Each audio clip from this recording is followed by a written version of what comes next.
Hello, my name's Malcolm. I've been asked to make this short video to introduce myself to those of you who don't know me. I work for the Church Mission Society, CMS, and I'm seconded to the Diocese of Northern Uganda, where I work here at Archbishop Tinani Theological College as a tutor. I also help in other ways, mainly things to do with money. You have to go to the bank in Uganda. That's something that requires quite a bit of patience.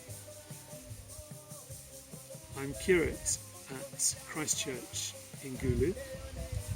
It's great that churches have reopened again, and we usually have about 400 or 500 people at these services.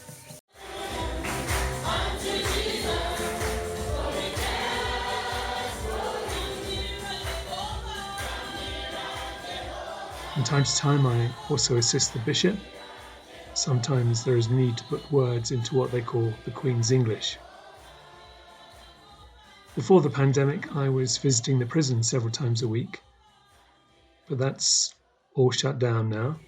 But I hope prison doors will open again soon so we can continue that ministry. We've run the Alpha course in prison, in college and in the university. I've struggled a bit with Alpha because each talk needs to be translated for the culture here. I want to see a similar basic introduction to the Christian faith, but one that is more appropriate to the local situation. I always enjoy talking about God. My main concern is to properly apprehend the gospel, the good news. Both in the UK and Uganda, I think we have departed from the Bible's teaching, and there is an urgent need to recover the truth. It is such a privilege to live and work in this beautiful country with its variety of sights and sounds. The tourist industry in Uganda is the biggest earner of foreign currency. The politicians are generally ignorant of the value of wildlife to Uganda, let alone possess a theology of creation care. The massive new oil road through Murchison Falls Game Park is a tragedy. On average, there are 15 roadkills a week, and some human casualties too. It's estimated oil reserves will be exhausted in 5 years. What then when they've killed all the animals? The park is a seismic region, and pumping oil across the Nile has the potential for an ecological catastrophe of unimaginable proportions. It's all so terribly sad.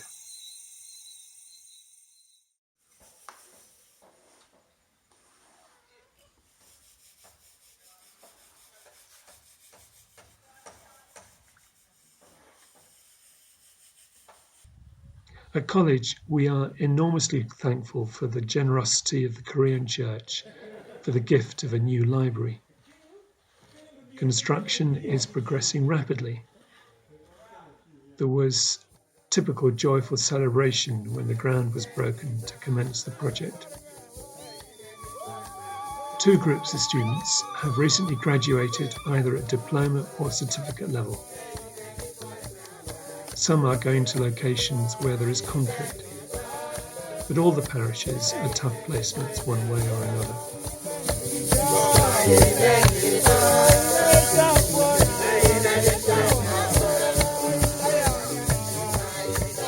One student held a big party to celebrate her ordination.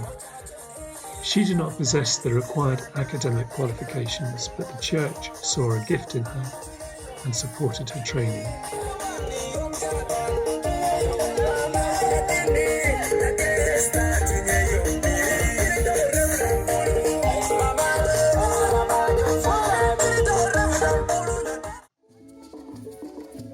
Sometimes the beautiful college campus is used for wedding celebrations. This generates a tiny income and usually means a lot of hassle. So I think there's much room for improvement in this particular business model.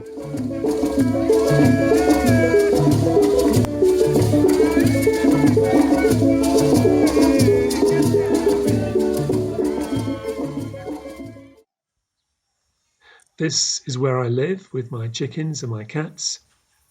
It's a simple dwelling, but Relatively speaking, it is a palace. I have solar power for running lights and gadgets and heating water. I don't have a car, and except for the times when I borrow a vehicle, I cycle everywhere. So in these environmentally conscious days, you can imagine how horribly self-righteous I feel.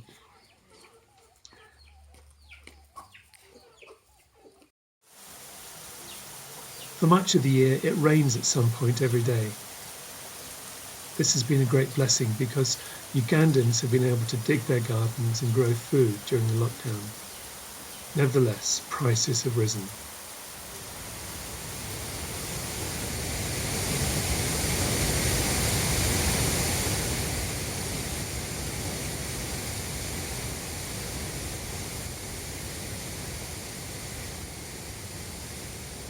We can sometimes talk a bit flippantly about the Holy Spirit.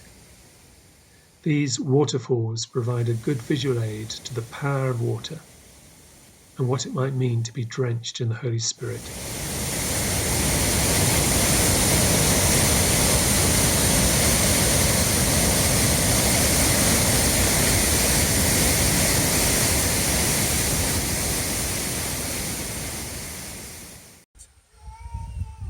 I'm so very grateful for your prayers and support, and I do thank you very much indeed.